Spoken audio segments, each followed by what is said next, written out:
Ada beberapa dampak yang di sini dengan adanya tanaman-tanaman yang pertumbuhan untuk porang itu sangat berbeda, yakni yang di tengah dengan yang di tepi itu berbeda.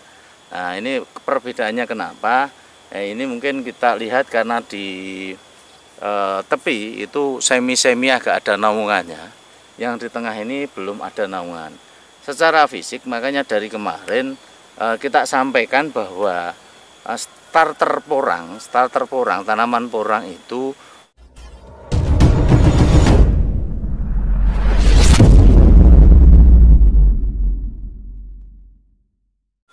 Assalamualaikum warahmatullahi wabarakatuh.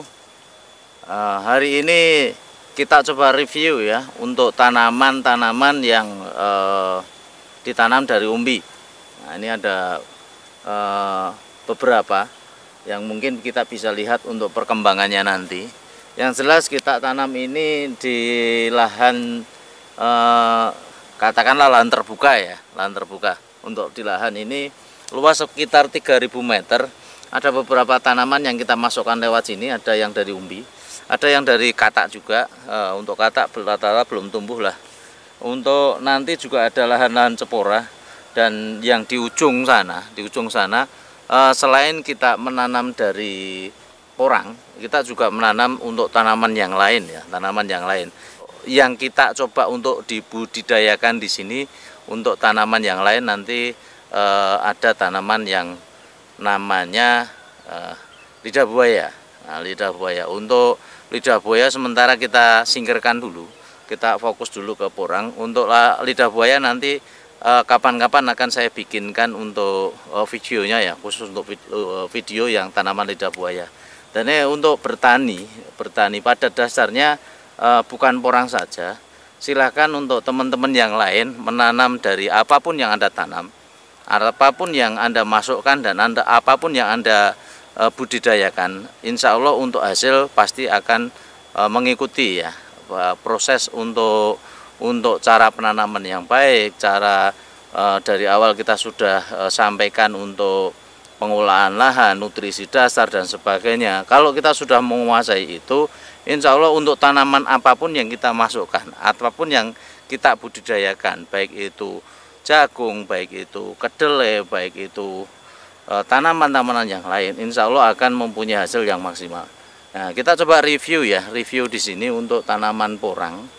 Ya, di lahan ini bisa dikatakan lahan terbuka, cuman di pinggir-pinggirnya itu ada pohon-pohon yang besar. Nah, ada beberapa dampak yang di sini dengan adanya tanaman-tanaman yang pertumbuhan untuk porang itu sangat berbeda, yakni yang di tengah dengan yang di tepi itu berbeda. Nah, ini perbedaannya kenapa? Ini mungkin kita lihat karena di tepi itu semi agak ada naungannya, yang di tengah ini belum ada naungan. Secara fisik makanya dari kemarin kita sampaikan bahwa starter porang tanaman porang itu pada tunas awal itu akan lebih baik apabila ada sedikit naungan. Nah, ini kalau tunas kedua dan sebagainya, naungannya ialah naungan dari tunas pertama. Nah, kunci dari tanaman ini kalau saya mempelajari dari awal, starternya itu pada tunas yang pertama. Makanya estimasi tunas pertama diharapkan nanti untuk estimasi musim tanamnya pas suhu sudah di bawah 30 derajat. Itu untuk di lahan terbuka non naungan pun akan baik. Nah, tunas-tunas yang sudah lanjutan nanti karena membutuhkan fotosintesis yang maksimal, maka akan butuh sinar matahari yang cukup. Dalam artian bukan berlebih, karena berlebih juga bisa mengakibatkan nanti untuk daun itu menguning ya, kuning terbakar. Nah, ini kita coba lihat untuk tanaman kita ya, yang di lahan ini lahan dekat bandara ya, dekat bandara Solo. Terus untuk perkembangan yang di lahan-lahan yang di tengah itu secara kuncupnya belum maksimal ya, sudah nongol-nongol ya. Untuk tunas-tunasnya sudah sangat kelihatan sekali. Cuman yang di tepi itu yang di naungannya agak rapat itu pertumbuhannya sangat luar biasa. Karena apa? Daun itu pada dasarnya mengejar sinar matahari.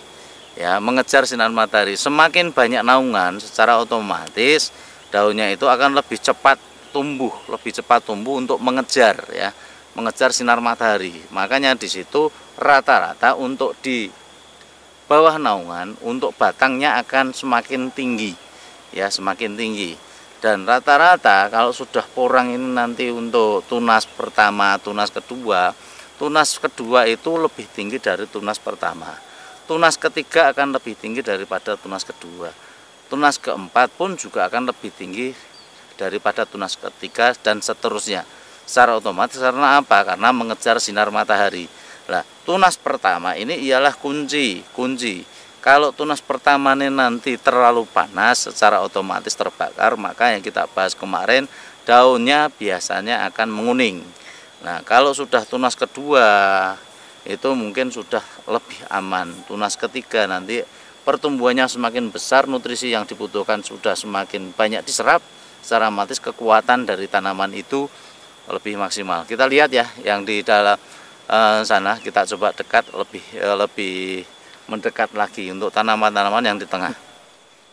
Nah, ini untuk tanaman-tanaman yang di tengah rata-rata untuk pertumbuhannya itu masih belum keluar ya untuk daun-daun. Nah, nanti agak lambat dalam artian secara pertumbuhan dengan sinar matahari yang cukup banyak itu porang itu agak lambat untuk pertumbuhan ini. Tapi nah ini yang di ujung-ujung yang di pinggir ya. Di ujung-ujung yang di pinggir itu secara otomatis untuk pertumbuhan batang dan daunnya sudah lumayan luar biasa. Nah, ini yang di ujung, yang di pinggir-pinggir, yang di situ ada naungan. Wow, itu naungannya bambu. Nah, itu pohon bambu. Nah, ini untuk naungan-naungan. Terus di sela-selanya pohon ini untuk gulmanya sudah mulai banyak. Hari ini baru dilakukan untuk pembasmian ya, pembasmian untuk tanaman porang dengan herbisida ya, herbisida. Nah, untuk herbisida sendiri itu sebenarnya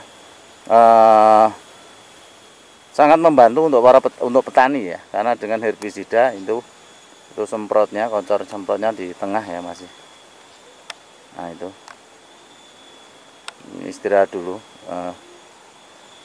Itu herbisida nanti yang di situ itu tanaman dari spora nanti rencana. Ya ini dari umbi, yang di ujung sini ini ada jagung yang di sela-sela dimanfaatkan. Terus yang ini dari katak. Untuk katak sendiri sebagian sudah mulai tumbuh ya, kecil-kecil. Nah, untuk yang dari umbi kembali lagi, untuk sebenarnya untuk tanaman dari umbi itu cenderung kalau sudah suhunya pas, secara otomatis pasti tidak akan terganggu. Dari katak pun kalau suhunya pas juga tidak akan terganggu. Makanya perhatikan MDPL Anda, di berapa MDPL Anda menanam. Kalau seandainya itu MDPL-nya rendah, cuacanya sangat panas, usahakan nanti dengan bantuan naungan sedikit untuk di tunas awal. Ini kuncinya pada tunas awal. Nah, untuk tunas lanjutan dan sebagainya, kalau tunas awal itu bagus ya, secara otomatis nanti akan berkembangnya bagus. Ini yang di ujung sudah sangat rimbun sekali. Nah, ini sudah besar-besar tanamannya. Nah, ini dari umbi ya. Kita yang dimasukkan di sini sekitar 1.500 umbi. Nah, 1.500 ini sisa dari panen kemarin yang kecil-kecil ya, yang kecil-kecil. Sebagian sudah diambil banyak orang. Nah, ini kemarin kita kena agak PHP ya, karena ada yang mau ngambil umbi tidak jadi. Akhirnya kita tanam lagi di sini ya, alhamdulillah dikatakan di situ. Nah, ini untuk penanaman. Nah, yang di ujung sana, yang di sana tadi kita bahas sedikit tadi untuk masalah lidah buaya ya. Nah, ini ialah tanaman dari lidah buaya. Nanti kapan-kapan kita bikinkan untuk lidah buaya ya. Ya itu. Ini pada dasarnya setiap apa yang kita tanam, setiap apa yang kita usahakan dengan cara penanaman yang baik dan secara pertanian yang mungkin tidak mengacu ke konvensional lagi ya, secara otomatis hasilnya akan maksimal.